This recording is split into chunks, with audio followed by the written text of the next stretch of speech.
এই রাজীব গান্ধী না থাকলে মমতা ব্যানার্জির নেত্রী হতো না, সোনিয়া গান্ধী না থাকলে মমতা ব্যানার্জি মুখ্যমন্ত্রী হতো না। পাগলে কি না বলে আর ছাগলে কি না খায়। ভুল করেছিল কংগ্রেস, তা আজও সেই প্রায়শ্চিত্ত করতে হচ্ছে। বলতে পারে সে একটা সিনিয়র লিডার, কারণ তাদের আমলেই দল থেকে বহিষ্কৃত হয়েছিল। তখন তো আমরা এত বড় জায়গায় ছিলাম না কংগ্রেস দলের, তো তারাই ভালো বলতে পারবে। কিন্তু আমরা যেটুকু দেখেছি, আমি যেটুকু আমার অভিজ্ঞতায় দেখেছি, সোনিয়া গান্ধী 2011 সালে এই তৃণমূলের সঙ্গে যখন জোট হয়, জোটের যখন কথা চলছে, তখন আমাদেরকে জিজ্ঞেস করেছিল, আমরা বলছিলাম হ্যাঁ জোট করা দরকার।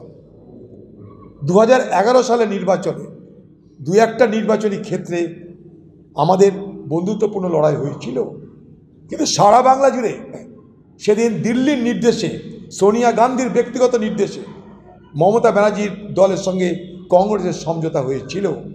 তার জন্য কংগ্রেস দলের পক্ষ থেকে মমতা ব্যানার্জির প্রচারের জন্য অর্থ বরাদ্দ হয়েছিল, হেলিকপ্টার বরাদ্দ হয়েছিল।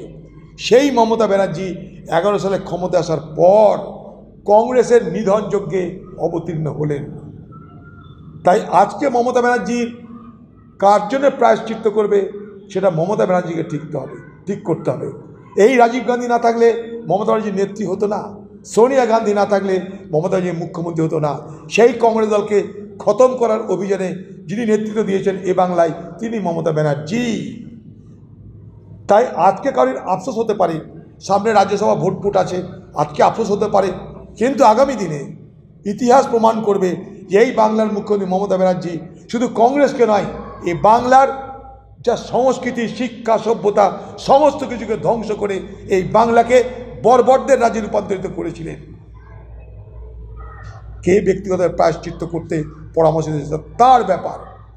সুভাষ কংগ্রেস ছেড়ে ভিন্ন দল করে সফল হয়নি, মমতা হয়েছে। সুভাষ বোস বড় বিপ্লবী, কিন্তু আলাদা দল করে সফল হতে পারেনি, এমন মন্তব্য করছে কুণাল ঘোষ। পাগলে কি না বলে আর ছাগলে কি না খায়, এটুকু মন্তব্য করতে পারি।